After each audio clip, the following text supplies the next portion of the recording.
Yo, what's going on, man? It's the guy Lionel, class of 2009, back with another episode of TV versus everybody. And listen, most of the time when I'm talking on here, I'm talking about two gentlemen, two businesses that support, you know what I'm saying, the home team. But today, I had to bring them on the show, all right, and bring them together. And so I want to welcome the other two members of the home team, you know what I'm saying, Mr. Geoff McKissic and Mr. Neal Harris. How you gentlemen doing this evening? Doing all right, man. Thank you for having me, man. Thank you for having me. Doing all right.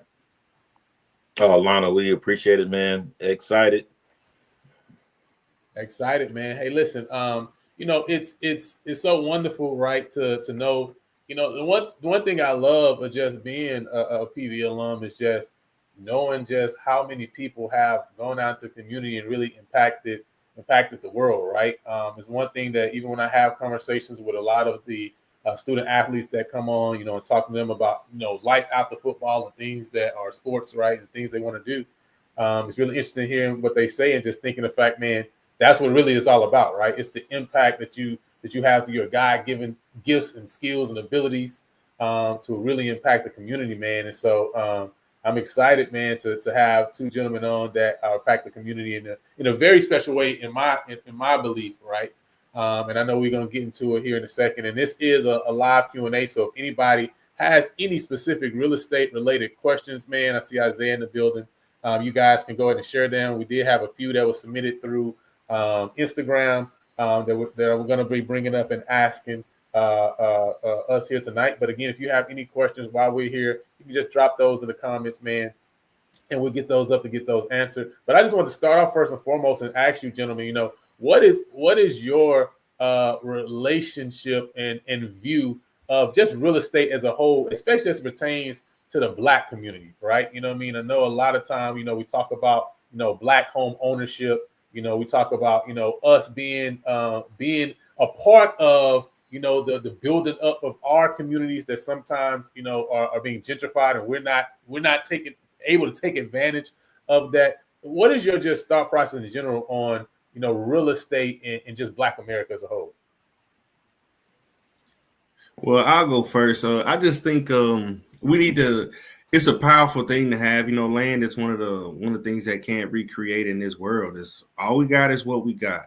So I think us educating ourselves, and you, Lionel, obviously here being a pioneer and trying to, educate or get the word out there and the message. I think that's really the most important thing, is getting some understanding, educating, and then trying to acquire it as much as we can to pass down for generations. I mean, basically unborn.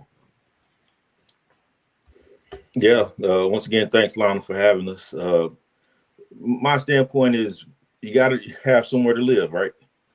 So at the end of the day, we really look at it to make sure wherever you live, you want to make sure it's safe.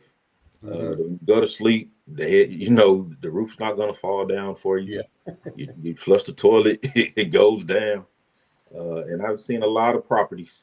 And it's just amazing how people live in all different types of conditions. So we're just here to help out and make sure, once again, that it's all safe for you and you have peace of mind. No, that's real.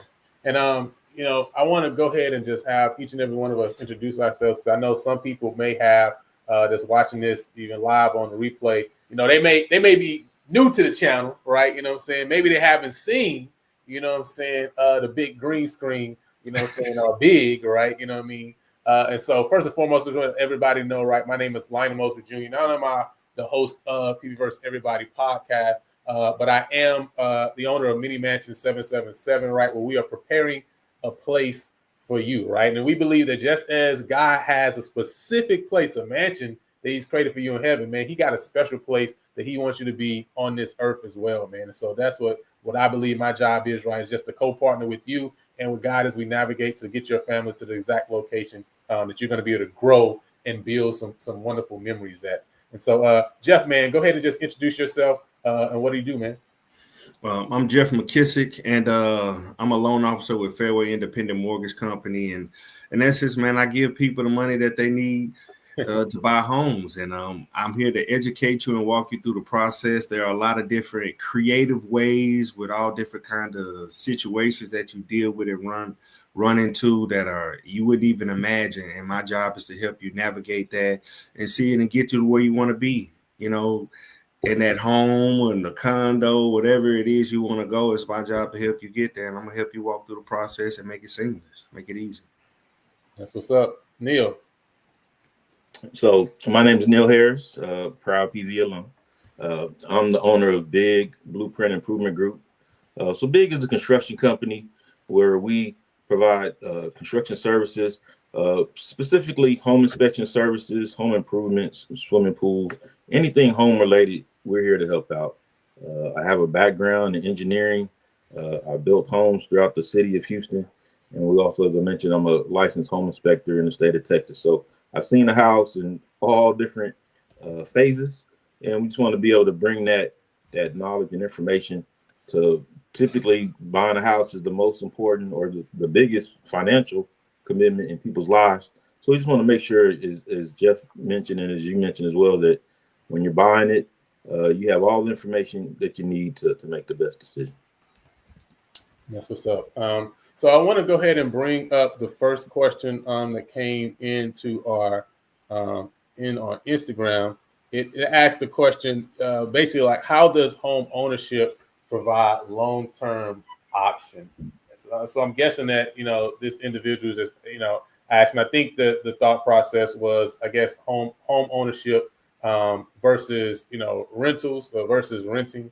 And we talked a little bit just about the benefit or the blessing that homeownership can have to the Black community. I would just say one, it really gives you a lot of flexibility, and it definitely helps when you talk about building wealth, right, over the course of over time, right? Obviously, sometimes we think about it in such a short term, but when you really think about that old wealth, it really built over generations. You know what I'm saying? And it's nothing more powerful, right? I think Geoff mentioned earlier, to be able to pass down land, man, to those that come behind you. And I know we want to think about, wealth and, getting the bag just the here and now, right? But man, it's honestly so important to think about the future. And when we think about the future, to really think about home ownership or owning, and also how we pass that on to those that come behind us, right? We talk about our kids and preparing them, because I tell you, I can't count right now the many situations of me and my friends dealing with real estate of how many Black families, right, in Texas, right, have lost land.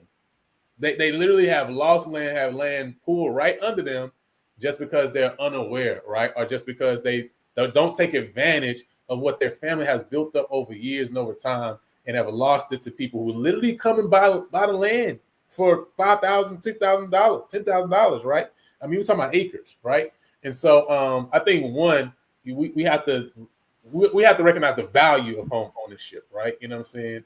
And not be tricked into believing that ownership is something that we want to stay away from. There's responsibilities that come with it, right? But that shouldn't scare us, right? You know what I mean? As long as we are educated and we have a good plan in place. Guys, what are your thoughts to this question? How does home ownership provide long-term options? I think that's a very broad, question. So I'll keep it brief. One of the ways we explain it is, it's kind of like a savings account. As you pay into it over time, if things happen or whatever the case may be, you can always go back and pull that money back out of the house and use it as you need to use it. So, I mean, that is a long-term deal where I've seen people do it's called a refinance, and they pay for their kids to go to college or give their kids the down payment they need to buy their home, or, whatever it is, medical expenses, whatever the case may be, it is a savings account for the long term, and you're always paying into it no matter what. So, yeah. That's big. Yeah. Your thoughts? Yeah, I mean, you guys hit it right on the nail. As you continue to pay on your mortgage and your house continue to build equity, long term, that money you can come back in, pull it out, reinvest, go back and buy another property. And then too, there's also some tax benefits too, where owning a home, you can help bring down your taxes. So there's a lot of benefits by being ownership. There's nothing more than just a sense of pride too, where as you, hey, this is the house I own and you've done it. That can help empower you to do other things in life as well. No, that's big. So I'm gonna bring up another question. I know this is a individual who is they are a new married couple. They're kind of interested in buying a home, kind of in the general downtown area of Houston. And so one thing that they kind of were asking essentially was they're feeling the thought process is that they don't trust new builds, right? So this is their mindset. And I've heard like both sides, right? So Neal, from a safety standpoint, how do you feel? Is it better to buy a home from a builder, or is it better to buy a home from an individual owner or a resale, right? A resale home, right? An individual owner. Great question. So from a safety standpoint, and I know people say, man, they just throwing these houses up, and a lot of, especially when you look at your bigger nationwide builders, when they're building in these master plan communities, all that has been planned out years ahead of time. So every builder can't come into those master plan communities because they don't have the track record. So that's always a good standpoint from buying a new builder. They have a proven track record. They're going into these master plan communities. And then too, with that, they're going to be, these newer homes are going to be more up to the latest codes. So they have to get all that inspected and approved, and it's all been engineered. So from a safety standpoint, a newer home Um, it goes through a lot before they build it up to before they can turn it over to that new home buyer. The good side about an older home, though, it's been there. They've been there 50, 75, 100 years. So it's withstood the test of time.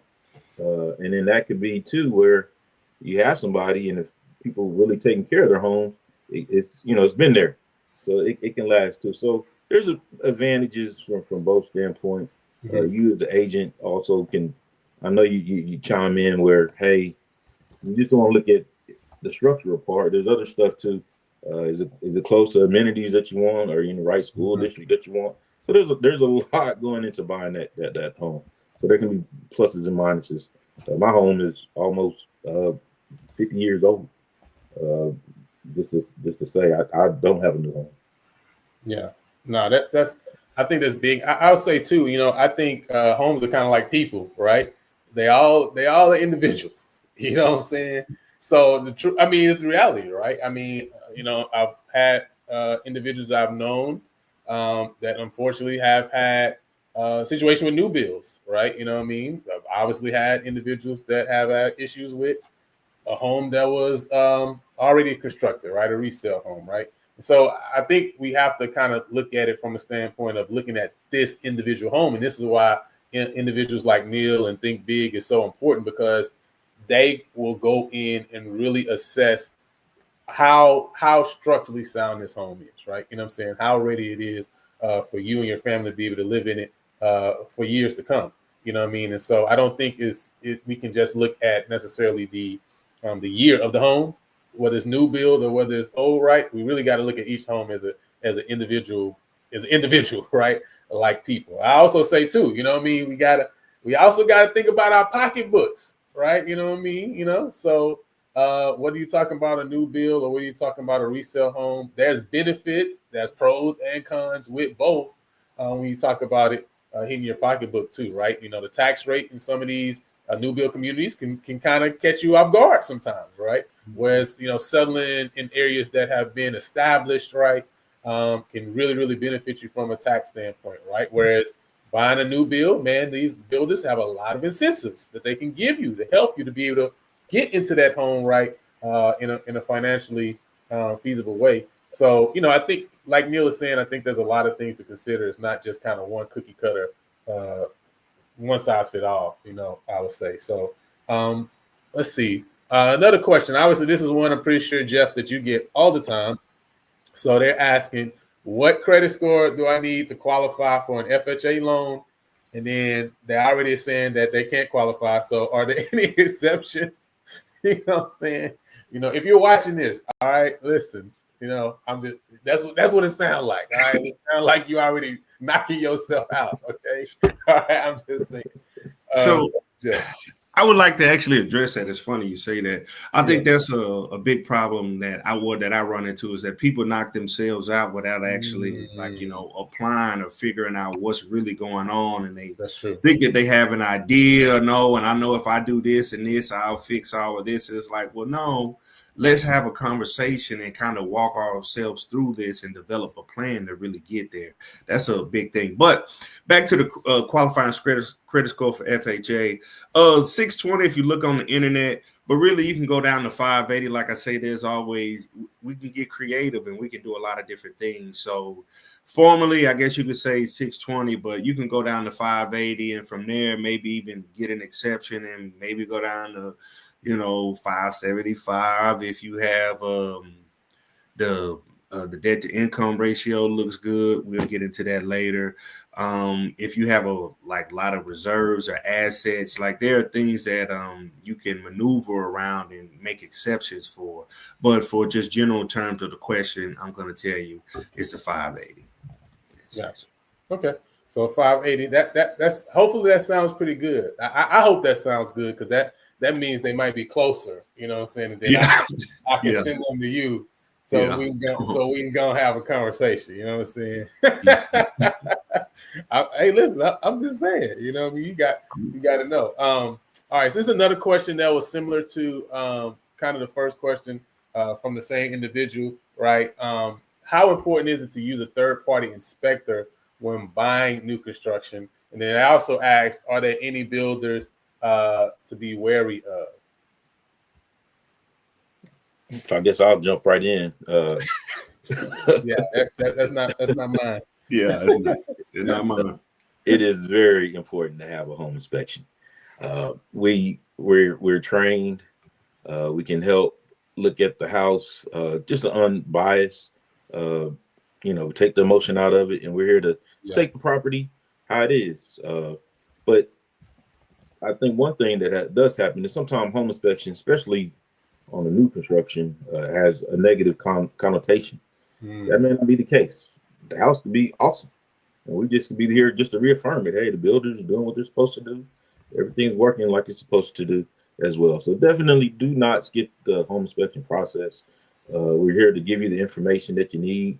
One, you can use it in negotiation strategies. Two, or it might just be, hey, I can accept it, and I can use this maybe as a punch list or things to do later when I move in the house. I can take care of the roof today, but a year from now, maybe I can start planning for it and get ready to have it replaced. So we can give you all that information, and it's before you just spend the money, and it's just really good. The second part, is there any builders to be wary of? Personally, that's really a tough question. From my building experience, though, too, a lot of time it really goes back down to that construction manager, though, too. You may have a builder that's a nationwide builder, but if the guy building your home is really not taking care of the business, then it doesn't say a lot. But the beauty of having a new construction, though, is it's like a new car. You have a warranty. Things can come into play. No home is perfect. I do want to state that no home is perfect. But when things go wrong, having a newer home, you get the peace of mind. Hey, we're going to come back in and take care of it for at least 1 to 2 years before it passes on to you. And that's something too that I'm sure you guys educate your buyers. Hey, a home requires a lot of maintenance. And I tell everybody, just think of a home like a car. You got to rotate on the car. You got to change the oil. You got to rotate the tires. Same thing with a home. You got to get your AC service. You got to change that filter every now and then. And those are the ways that you want to look at it. And that's, as a home inspector, we can help educate you those with all that knowledge during the home inspection process. No, that's big, man. And I just want to say, first and foremost, listen, the views of this podcast ain't the views. Listen, all my builders, I love you. Okay, listen. I love you. I don't see nothing. No, I'm just playing.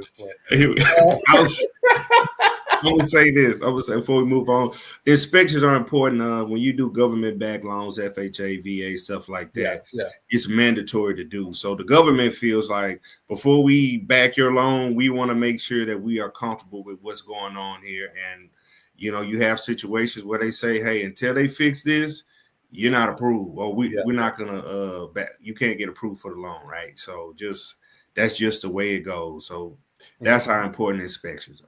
And that's a good point, right? And I think that's good just from a standpoint of really just changing our mind and helping us realize all of these things are really just helpers, right? That's what all of these different pieces are, right? The government coming in saying, "Hey, I'm not going to loan unless this." That's a great thing, because guess what that means, right? That means the home you're getting into, right? They're putting that stamp of approval on it. The inspector coming in and saying, "Hey, this looks great," or "These are some things we need to work on." That's great. That's a benefit, right? Because that's just helping that when you move in, right? Because you want to put that key in and turn and open that door and be able to enjoy, right? We want you to be able to enjoy, right? You know what I'm saying? And so all of these little pieces leading up to that is just going to help you to be able to do that. We have another question here. I thought this was interesting. This is kind of a mixed, right? Will I lose my down payment if I have an offer accepted on the home, but later decide I do not want to move forward with the purchase? So one thing I want to say with this is, there's something called earnest money, right? And I think sometimes earnest money and down payment can kind of be mixed up a little bit, right? that earnest money goes to be as a part of your total down payment, right? But the earnest money essentially is like a good faith sign that, hey, I'm serious, right? I'm committed to buying and purchasing this home, right? Typically with residential properties, typically, right, it's 1% of the sales price. But as I say about everything in real estate, everything is negotiable. So it's not like there has to be 1%, right? But typically that's what you're going to see in residential sales, right? Now that earnest money is put up for, hey, this is a good faith collateral that I'm going to make a purchase in this home. There's also something called an option period, right? That option period is again a negotiated period of time, right? It could be 7 days, could be 14 days, could be 10 days. It's a negotiated period of time between the buyer and seller, where a buyer gets to go in and do their due diligence, right? These inspections we're talking about, right? To basically say, hey, I'm good on moving forward throughout the rest of the process to purchase this home. In that period of time, right, what you've done essentially is you bought the option to essentially have the exclusive right to say, I don't want to move forward, and I'll be able to get my earnest money back, and it's no loss to you. Now, that option period is a purchased option period, means you have to pay for it, right? So, it could be $100 you pay the owner, right? It could be $300 you pay the seller. Again, it's negotiated. Everything's negotiable. Everything. All right. Listen, in real estate, every single thing is negotiable. Okay, right? So again, it's a negotiated price of money, right? But that goes to the seller, regardless of if you say I'm gonna buy it or not. You're paying them to have the option, right? And to have that option period. So so just understand that. So no, if you decide to walk away during that option period time, you will not lose your earnest money, right? But you will be able to receive your earnest money back. And then there also are other other options that you have even outside the option period that you can possibly, right, still be able to receive your earnest money back. But that is a very important period of time, right? And we always push for our buyers to get all of their due diligence done during that period of time, right? Because again, that's an exclusive, right to walk away if you desire to walk away. So anybody want to share anything on that before we move to the next question? No. All right. I see. I think you crushed it, man. Yeah. I see a question here from Obadiah in the chat. He says, "What is a realistic minimum credit score and savings amount suggestion before looking around?" First of all, Obadiah, I like this question because typically, I don't know, Geoff, what you've seen, but what I see is most people will come and say, "Hey, I want to look for a home." It's like, how long have you been saving for a home? And it's like, I'm just starting, right? It's like that's not typically how it works, right? You know what I'm saying? So, so it's a great question, Obadiah. Geoff, I'm gonna let you tackle this one. Realistic, I would truly say, 580, but if you want to go up above that, 600, fine. And then the savings amount, they're down. If we're talking about FHA, first time home buyers, $6,000, I would say maybe about 3 months worth of potential mortgage payment. So $6,000, but I've seen people get homes for less than that. Like Lionel was so eloquently putting it, there are a lot of different ways to work these loans. There's a lot of creativity that goes into them. They want you to get the home, so they create different types of programs, exceptions, and things where you can, all right, we're going to do this, we're going to do that, and hey, boom, we're walking through the door in 2 weeks, right? So, but if you want just an answer, I will give you about a 600 credit score and maybe $5,000-6,000 in the bank. I've seen 1,500, but yeah. No, that's down payment assistance helps a lot though. Like in those situations, typically down payment assistance comes in. If you need down payment assistance, it is a minimum credit score of 620. But yeah. Okay, gotcha. I also would say too to this, and I think Neal can probably maybe talk about something toward this too, is right. There's a term called house poor, right? And so, as Geoff says, right, there's a lot of products created to be able to get you in the home, right? And that's for us as, again, right, the Black community, we need to be made aware of all of the products that's there to help get us in the home. I think we are just unaware, right? But I also will say that you also want to think about your lifestyle, right? You also want to think about the type of home you're getting, and hey, there's maintenance that's a part of also keeping up your home as well, right? And so, not just what you need for down payment and closing costs, not just having those mortgage payments, right? But do you have funds to be able to at least start to furnish your home, right? Do you have funds, right, to think about taking care of maintenance issues that maybe if you're buying an older home that you already know, hey, these are some items I got to take care of, right? So these are some things you also want to think about. And just from a standpoint of negotiating, right, the more you have available, right, above whatever. Hey, if it's 3.5 from FHA that Geoff has been able to qualify you for, and that's what and that's what we're going to be working with. Man, listen, if you got 6% though, that's going to be great, because guess what? Now we got the ability to play around a lot with getting you in a really good position as far as, man, what your monthly mortgage payment may be, or maybe, hey, saving you some money when you talk about the long-term interest that you pay, because you pay a lot of interest over the course of a whole loan, right? You know what I'm saying? And if we got some extra money to play around with, it helps us a lot to be able to kind of really start to mold our situation to best for us, right? You know what I mean? Some people are concerned about different things, but it helps us to be able to mold it to what fits us in the best way. So any other thoughts on this before we move forward? No, just the only thing I would add is just, as you mentioned, the more you have too, it can also help with your monthly payment too. If you're putting down more in the home, I mean, that can help lower your monthly payment too. Historically we would say you need 20% to come down. We know that in our community that's a lot of money. Most of us do not have that available, but that's why you have your Geoffs here to help you out to try to be able to get into that property. No, that's good. Yeah, and I think too as well, what I'm saying, when you talk about, having that 20%, I mean not having that 20%, at the end of the day, one, I'll say too, like, listen, it's okay, right? I think we kind of hide. I think I see this, right? We kind of hide from ourselves. People hide from their credit score. They hide from their financial situation.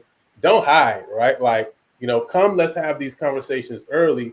And really what we can do is help set a roadmap for you, so that now we can say, hey, let's look out for the year. And over the course of this year, we can help now and say, let's put these plans in place so that you can be, a homeowner at this point in time next year, right? But if you kind of hide from these things, it makes it a lot harder.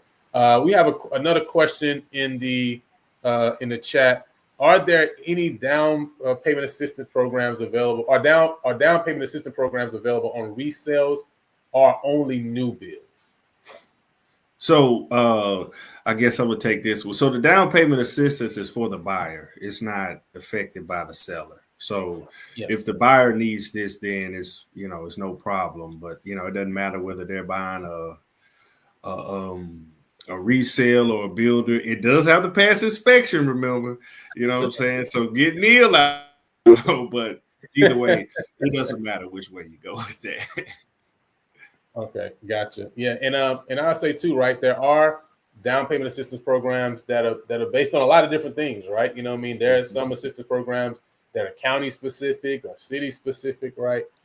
So again, it's something that's why I say, starting asking questions and starting the process early helps a lot, because you can even know kind of maybe what you want to focus on or what programs you want to go after. Many of these programs you have to do some type of education, right? Continued education for in order to qualify for them, right? Some of them you may have to be a part of, save a certain amount of funds, right? So, you want to start the process of maybe a little bit earlier than you're probably thinking about, so that way, you'll be able to take advantage of some of these down payment assistance programs. All right. But like you said, it sticks to the person, not to the home, right? You know what I'm saying? Unless it sticks to the home, because there are some programs that stick to the home too. The city of Houston got some programs that actually stick to the home, right? So, but it's so. All right, so let's keep going. Let me see. I saw a question here for Neal here. What specific areas do you pay attention to based on the age and condition of the home? So we look at all homes the same. We try to break your home into 5 major components: your roof, your foundation, and your major mechanicals, which will be your HVAC system, your electric work, and your plumbing. So why do we do those 5? Those tend to be the biggest issues from a cost standpoint. If something's wrong with one of those 5, those tend to cost you the most amount of money. So by breaking it into those 5 major components, it just really helps us, especially when we go through everything. We'll check small stuff like if a door needs to be adjusted, maybe some flooring's loose, but those big 5, those are from a cost standpoint. When something's wrong in those areas, it can really add up. No, that's big. So basing around the money is good. I like how that sounds because it's gonna hit you in the pocket, right? And I was gonna ask too. Maybe there's some home sellers on here as well. How beneficial do you think it is for home sellers to get an inspection before they put their home on the market? So it can help out too. Same thing as we're doing, breaking into those big 5.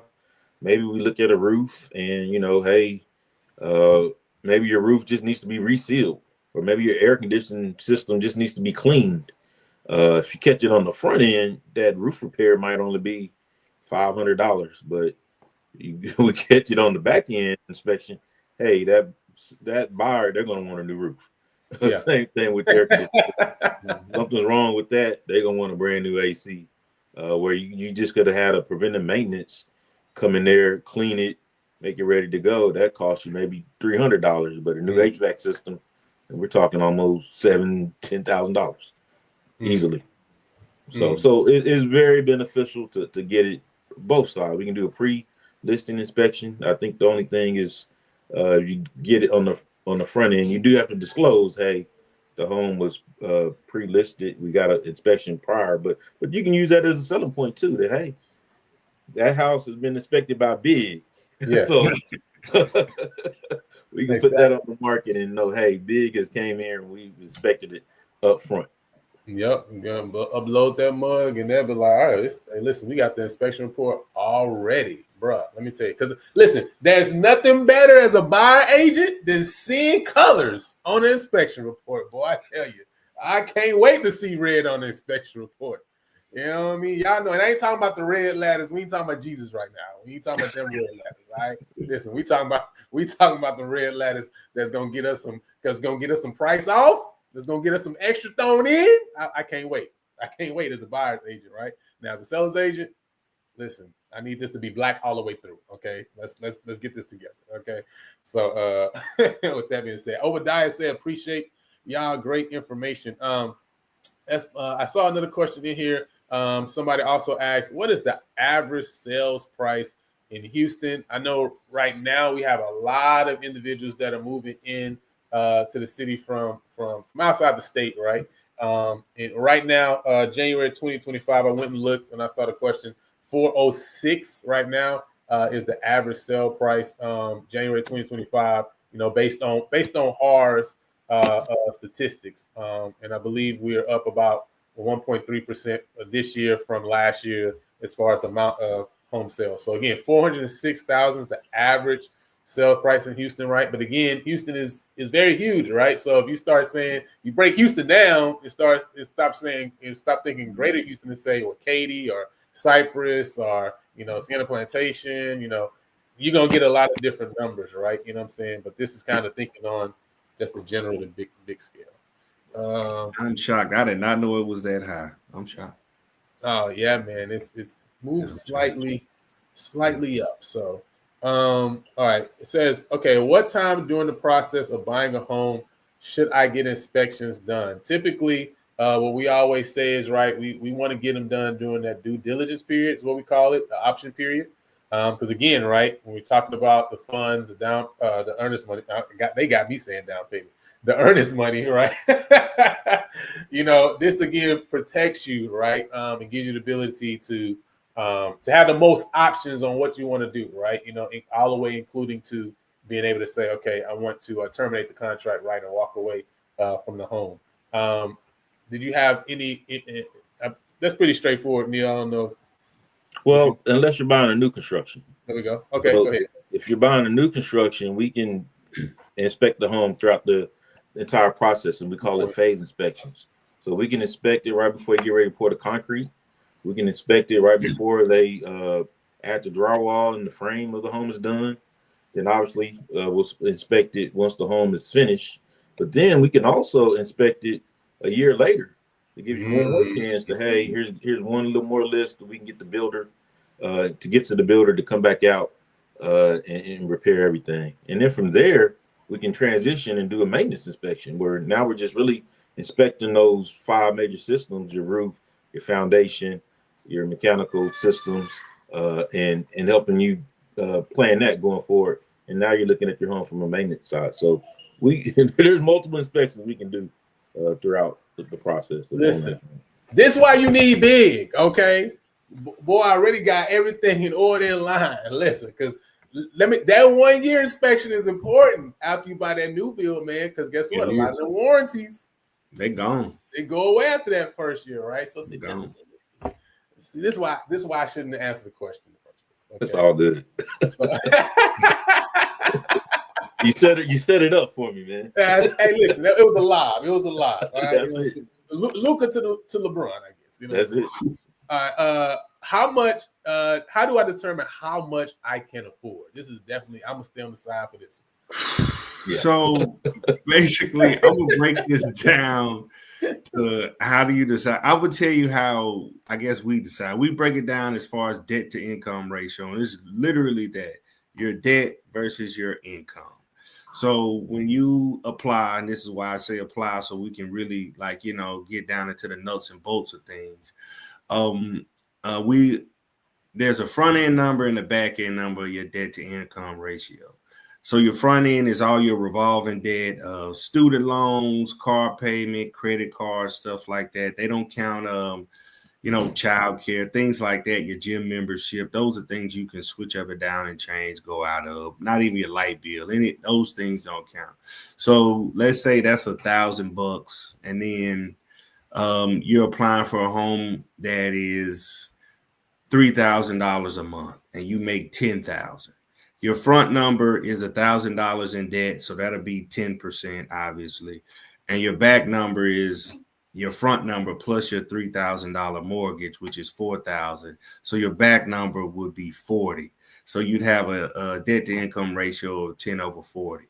So if you were doing a FHA loan, highest you can go is probably about 57, right?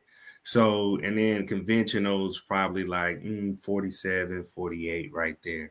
So the best way I can tell you to know how much you can afford is get your debt down as far as you can get it, remove some of those small debts, small credit cards, things like that.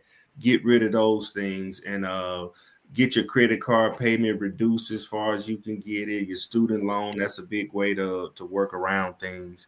And then come in and apply for a home. But that's really the best way I can tell you to know how much you can afford. Because if you're making $30,000 a month, but if your revolving and installment debt is $28,000 a month, you cannot afford that home. I can tell you that. Okay, you don't have any loose income for you to be able to afford it. So that's the best way to determine how much you can afford. Look and see how much debt you have to pay regularly every month. That's revolving installment debt, and then look and see how much you want to pay on your mortgage. And please understand, your mortgage includes taxes, insurance, could be homeowners fees, all of those things. So when you say that $3,000, that is all in mortgage. That's not like, I got $3,000 and then I want to add on my taxes and insurance. No. That is all inclusive, so just that's the best way I can, I guess, explain.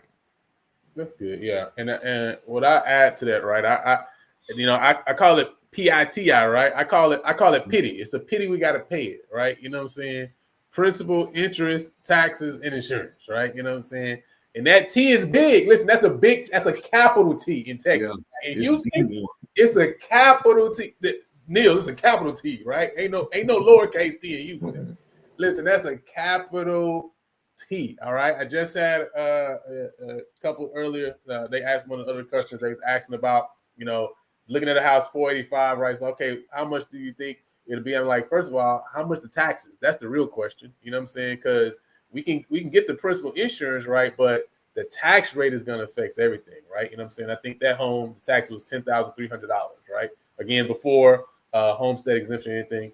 But again, that's, you know, she's talking about almost an extra $1,000 a month, right? You know what I'm saying? Just for taxes, right? And so you gotta definitely think about your taxes. Sometimes when people doing the online calculators, they're only looking at principal and interest, right?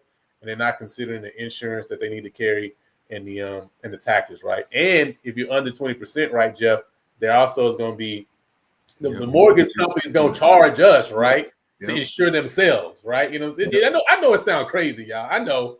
Listen, I'm on your side. Okay, mortgage insurance. I'm on your side. All right, you know what I'm saying? But can you explain a little bit about that too, as well? Maybe like PMI and kind of. So mortgage insurance is basically what he was saying. If you haven't paid 20% of your loan to value, or if you owe 81% on your loan, then you still have 81% or more. You have to pay mortgage insurance, and that's basically the mortgage company charging you to say, if you default to do something on this loan is insured back, and you pay for it. That's just that's the best way I can put it, you know. So, I mean, yeah. The other thing I want to say about taxes was new builds. This is the thing that a lot of people run into with new builds and yada, yada, yada. The surveyor comes by in November. So he may come by, like Big was saying, and they got this master plan, and he come by, and there's nothing but land out there. They got hardly anything. And then when you come and you want to buy that same home in, what is it, August 2025, and the taxes that they're going to show up is going to be a few dollars, you know, $200, $300, because when the survey came by, the taxes showed that there was nothing there. Well, when you get into that mortgage in 2026, January, February, and those real taxes hit, and you're going to be like, what happened to my mortgage payment? I had a $2,500 mortgage payment. You tell me it went up, like he said, $3,500. Those are things that you want to look for when you buy new builds. When that surveyor comes by, and when you actually purchase the home, are two different tax deals. So you want to make sure your lender is calculating your taxes correctly, so you have a proper note, and you aren't surprised later on, because a lot of people get upset about that type of stuff. You want to make sure they're going to calculate your stuff right. Listen, $1,000 a month. It happens. That's daycare right now today. Listen, no, it happens. Listen, that's daycare. All right, you know what I mean. So, D-Lob one last comment on that though, just to add to that, and the best tool to help you though is to make sure you have a budget. If you are getting ready to buy a house, you should have a budget to know where all your money is, and it will just help you out tremendously. So. That's the tool. So if you got the budget to make sure that you're staying on top of all this stuff. That's good. Hey, UAPB stand up. I'm from Pine Bluff. I like represent. From Pine Bluff, but went to the great and illustrious. Right? I did. I had to get up out of there. Couldn't stay. But he said them taxes, especially Texas, are dang near a mortgage. All right. He did have a question here. How do I get a loan for my second home? Right. So he wants to upgrade, but he doesn't want to sell, as he's saying, right? So he wants to get a second home. He wants to maintain that first home, but he doesn't want to sell. Now, are you looking to rent that home out at all? Or are you only looking Here we go. Now you getting into the detail. I like that. We getting good. Come on. Hey, listen, you know what's going on. I'm always ready for a good investment property. So, you know what I'm saying? Are you looking to rent that home out, D-Lob, or is that home just going to be literally just a second home, right? Because I think that would affect, it does. That affects things, right? It does. So, yeah, renting the home out. He said he's going to rent that first home out. So go ahead. So in essence, you can pay 10 mortgages on your social security, right? So if you could afford 10 mortgages, you can pay up to 10.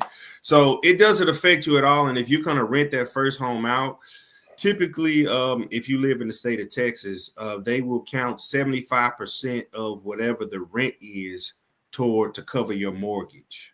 So as long as your rent is as long as your rent payment is 75%.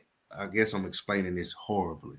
Whatever your mortgage is for that home, as long as the rent you're charging, that mortgage, the rent is 75%. Golly, I'm struggling with this. Your mortgage that you have, whatever rent you're charging for that, only 75% of it counts, right? So you want to make sure that whatever rent you're charging, that 75% covers the entire mortgage. That's what I'm trying to say. Whatever rent you're charging is covering the whole 75%. So it doesn't count against your DTI. That's really the effect. That's what I was trying to get to. That's really the effect that it has. You don't want to have two mortgages showing up on your DTI. I mean, if you can afford it, it doesn't really matter. But you want to remove that. So in essence, you're just buying it. So essentially, for numbers' sake, right? If the mortgage altogether is $2,000, they would need to at least rent the home for $1,500. So right. Yeah. No.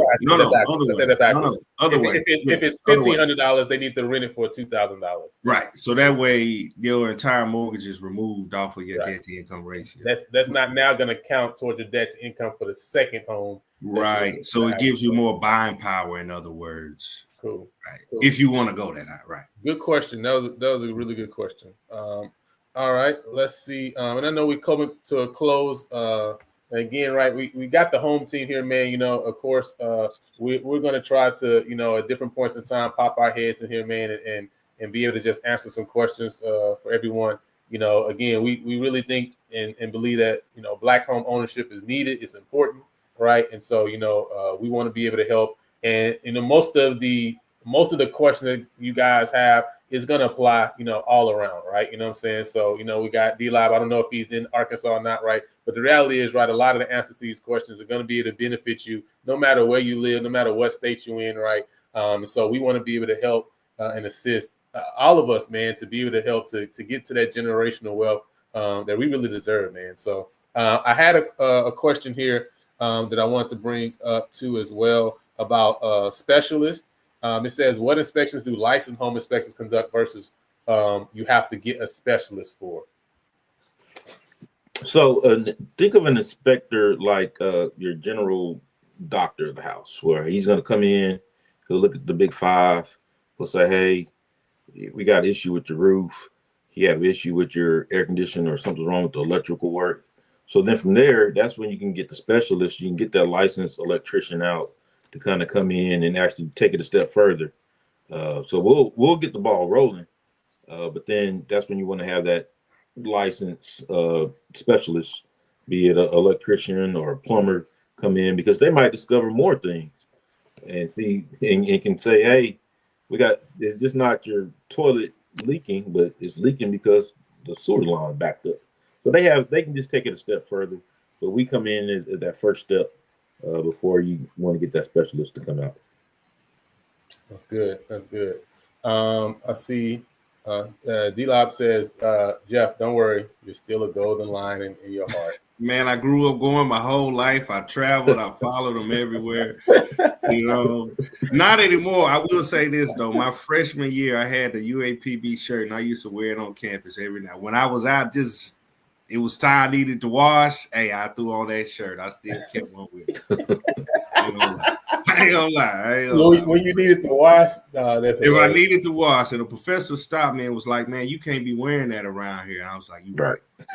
Listen, there we break go. For emergencies. Yeah, he was like, "Hey, man, why you got that on?" He kind of chastised me. I was like, "That is hey, listen, based on what I'm here with TJ, listen, you can't wear nothing that ain't PV affiliated. It better be neutral. Ain't worry about that, man. It better be neutral around here. All right. So last question we got, man. What is a homestead exemption? Homestead exemption, right? We've been talking about taxes in Texas is really huge, right? Homestead exemption is essentially, right, a tax break, right, that's offered to homeowners to bring down the taxable value of the house, right? And so obviously there are different entities that make up the full, tax rate, right? You know what I'm saying? So, talk about, schools and different county agencies, et cetera. And so, there could be different amounts based on the agency, right? But essentially, it offers that exemption and it brings down the taxable value of the home, so that you're not taxed on the full value of your house. So, for example, if your home is $300,000, right, you're not going to be taxed based on that rate on the full $300,000. You're going to be taxed on a lower amount. Any thoughts on this, guys, before we close out? Yeah, typically, your home exempt is only on your primary home. So if you like D-Lo and you on your second home, he can only do it on whichever one. Very important. Yeah, you can only do it on the one you're living in. And I would say typically your tax break might be around like $100,000. Like, so if you paid 300, your tax break, now you're paying on a $200,000 home. There we go. Right. I will leave y'all with this. I want y'all to, there's a difference between down payment and closing costs. Those are two different things.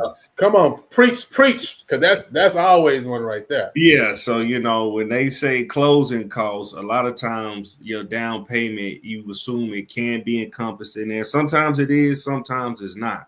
But you need to understand that down payment is on you. Unless you get down payment assistance on an FHA loan, that's the only way your down payment can be paid. So if you're not getting FHA with no down payment assistance, the down payment is on you, and the closing costs can't be covered by seller credits, which when you got a realtor like Lionel, he'll get you plenty of seller credits to cover your closing costs. But that down payment is strictly on the buyer. I think I'm done. Yes. Hey, listen, that's what's up. Hey, listen, we get out. Listen, I'm trying to extract everything. Okay, now, but on the real, man, I look at it like you got to create win-win situations, right? You know what I'm saying? That's really how I look at it. Because at the end of the day, if somebody's not happy, you probably don't have a transaction, right? You know what I'm saying? So, but if the seller is happy, the buyer is happy, we have a transaction, right? You know what I'm saying? Everybody, and that happy doesn't mean is not always attached to money, right? You know what I'm saying? Or the amount or the price, right?